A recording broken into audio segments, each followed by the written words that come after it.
Hello students, welcome in our class of Prime Educare and Complete Institution of JEE and NEET. Okay, myself Dr. Neeta Sharma and I am your biology guider, educator and not so.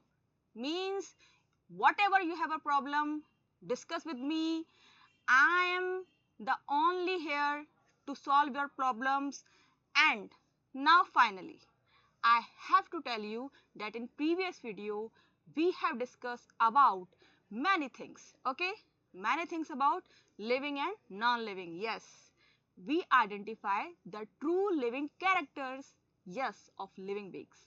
Now, in today's video, we discuss about biodiversity and nomenclature, okay? So, now start. First of all, what do you mean by the living world?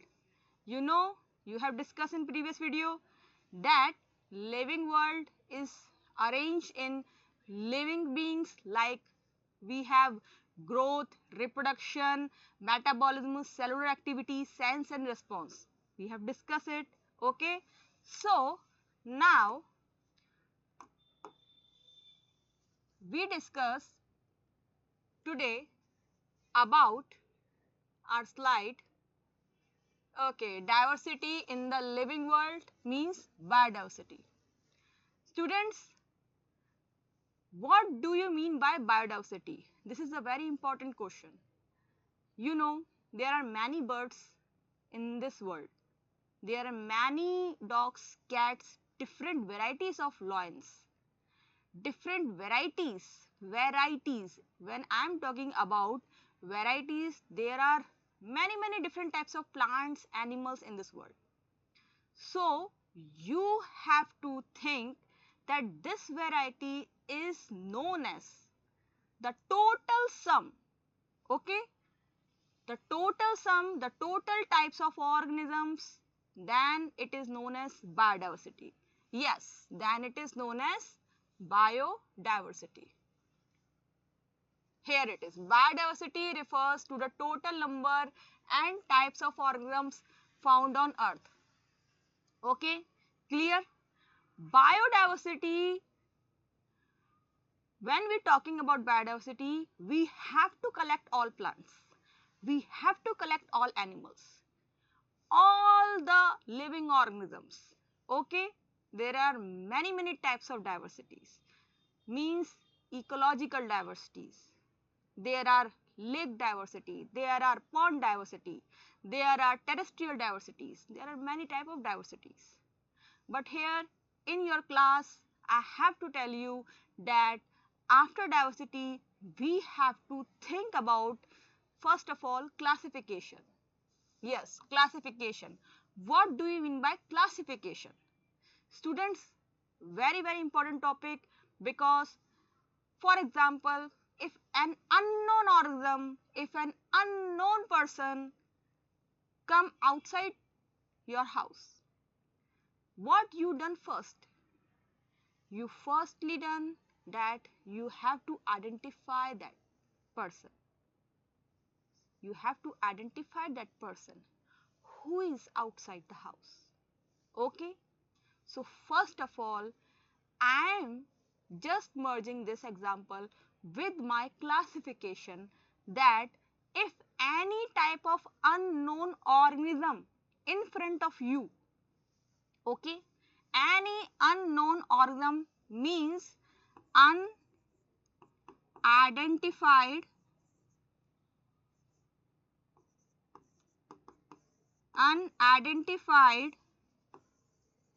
organism come in front of you, then what? Your first step is that to identify it. Okay, so my first step is in classification is that to identify that organism. Identification done by two process. First is external looks, external classification, external details. Okay, got it? And second is internal details of an organism. So firstly, if we talk about identification, here I am writing identification. Okay, identification. Identification is of two types. First is externally, second is internally. Okay, got it? Yes. Externally classification or externally identification is about that external appearance. The unknown organism which I got, how looks it? Okay, the shape of the organism, size of an organism, her texture, her skin, her other details. Okay, then internally when I dissect it, what is the digestive system looks, respiratory system type, excretory system types, sensory organs, watch. So if you watching that properly, you got external and internal information, then you identify it very clearly. Your second, first is identification, then second step of your biodiversity classification is giving her a name, means nomenclature. Okay, giving her a name means nomenclature. Yes, this is the topic which we have to study today. Okay, nomenclature. So students, what do you mean by nomenclature? I said it, naming an organism. That unidentified organism which come in front of me, I identify it, I recognize it externally and internally, its parts. Okay, then this is very new for me and I have to give a name. Okay, I have to give a name. So naming that unidentified organism is known as nomenclature. What is nomenclature? Naming an organism. Simple. Okay. So firstly, before starting nomenclature, firstly, I have to introduce a very great scientist where, yes, Carlos Linnaeus. Yes, we have to talk about Carlos Linnaeus. He is a very great scientist. Yes, he gave many theories. Okay, he gave many theories which come in your advanced chapters, but he also gave you very important term, nomenclature. Yes, he gave you nomenclature which is completely known as binomial nomenclature. Bi means two. Yes, two naming nomenclature is given by Carlos Linnaeus. Two naming means what is your name? What is your scientific name? Your scientific name, human scientific name is Homo sapiens. Okay, got it? Human name is Homo sapiens. Now, these two names, binomial nomenclature is given by Carlos Linnaeus. You got your scientific name. Okay, this is very important. Now, this scientific name, I want to tell you what is scientific name. Scientific name is that if you talk about a lion, for example, you talk about lion. English term is lion. Hindi term is sher. Then what you considered in other country? If you are in your country, you know lion and sher, okay, clear. But in Japan, they don't know Hindi or that English name. They know their country name about that organism. Okay.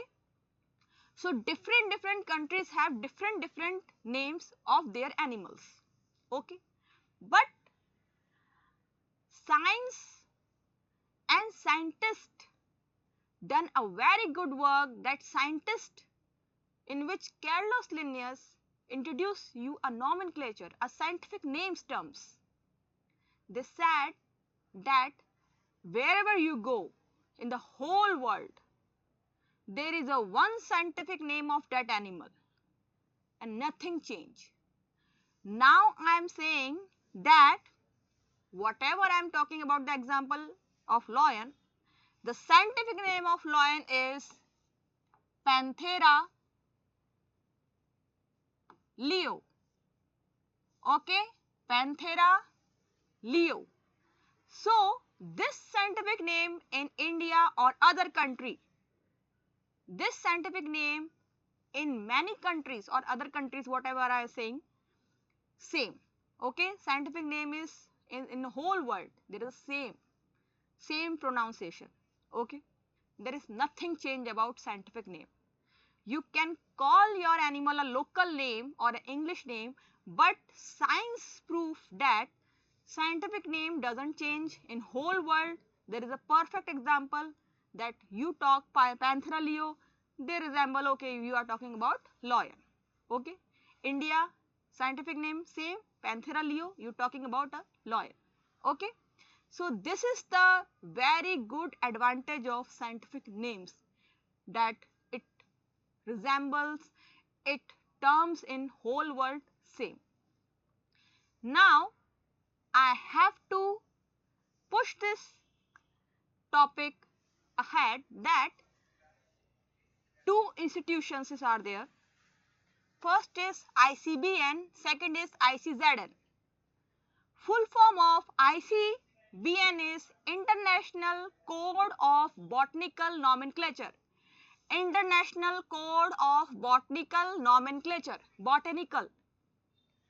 Second is ICZN, International Code of Zoological Nomenclature. Okay, one is botanical, second is zoological nomenclature. These two organizations, or we say these tools, ICBN and ICZN, make some rule how you give your scientific name.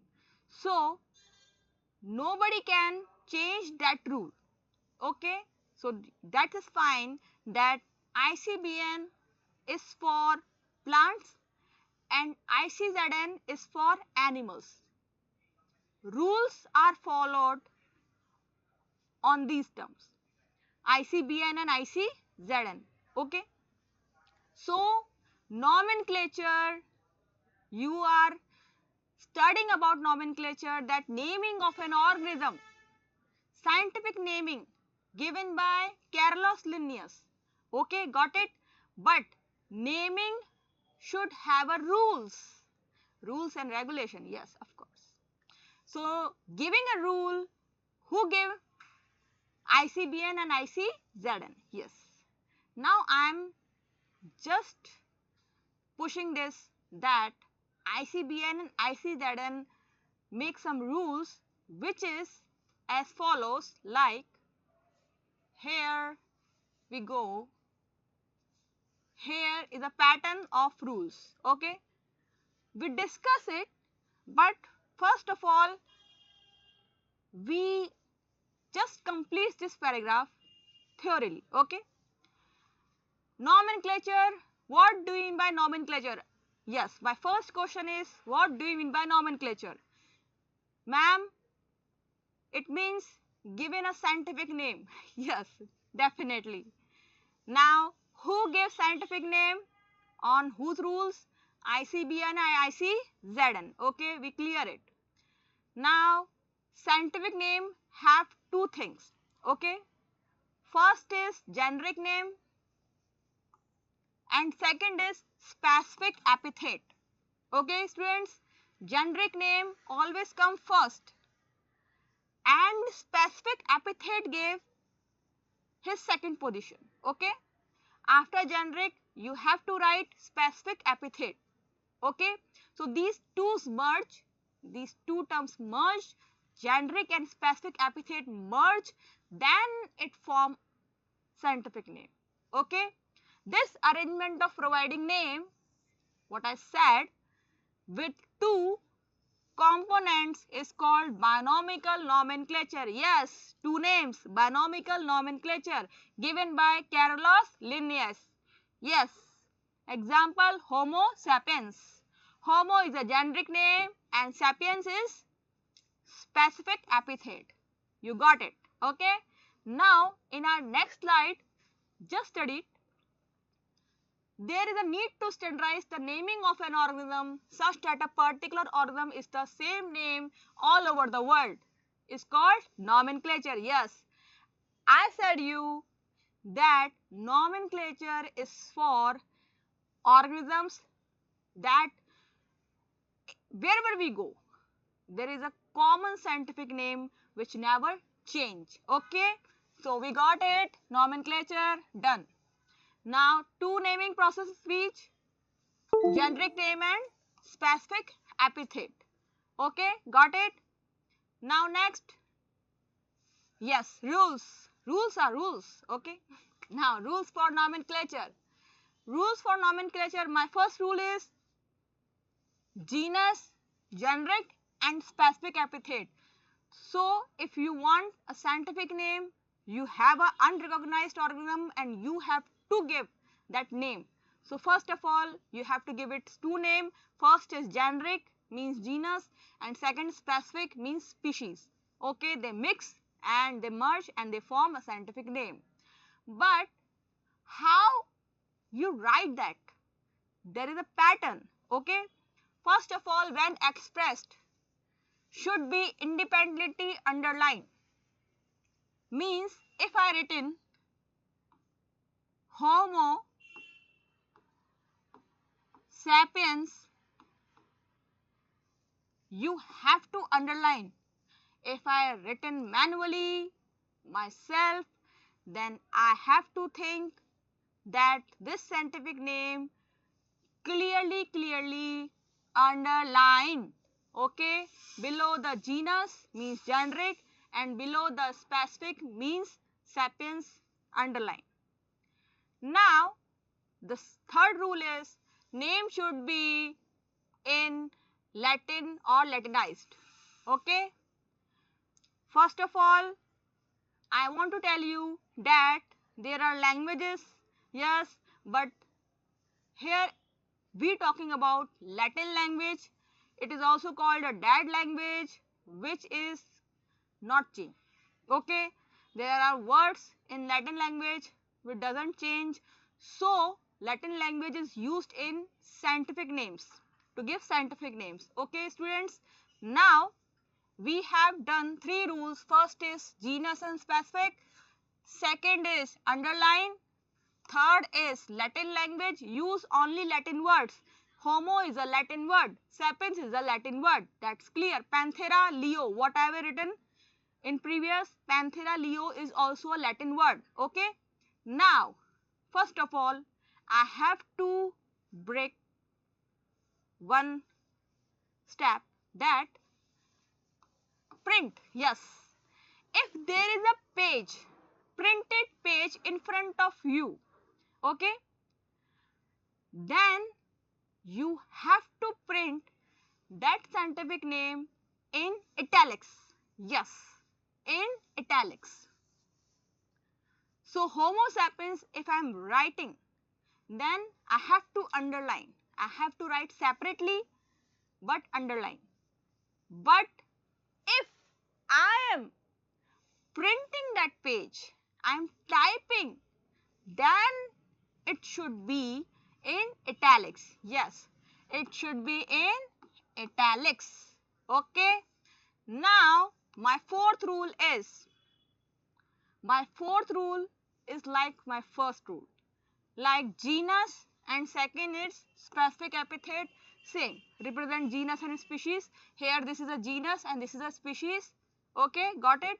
Now first word always of genus, first word like Homo, you think this alphabet is first? Yes, Homo, in which first alphabet is always in capital. Yes, Homo sapiens, we are written here Homo sapiens, but H is in capital. So Genus, whenever written, her first alphabet is in capital.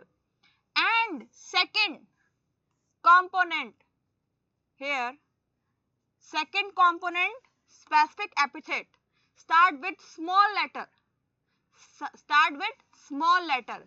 So, I am written Panthera leo. Panthera leo. Okay. P is in capital and species L is in small letter. Okay, you got it the rule? Yes. So these are all rules of nomenclature. Okay students, now what you get from nomenclature? Ma'am, we learned how to write a scientific name, how to introduce that scientific name, what is identification, what is biodiversity. Yes, we living in a very vast biodiversity. There are many plants and animals and we call their names by scientific names. Yes, this scientific name, today's topic dedicated to Carlos Linnaeus because he is a very great scientist. Yes, students. So, now just for a revision, I start this slide again. Chapter Living World. You know what is living world? Living and non-living difference. You have an idea about non-living. Now, you have a character of a living and non-livings. I am just asking, just friendly asking one question because I tell you many things about that. Which point is not a true living character? Yes, answer my question. Which is not a true living character, students? Yes, yes, definitely. Growth and reproduction. Definitely, students. Now, today we studied about biodiversity.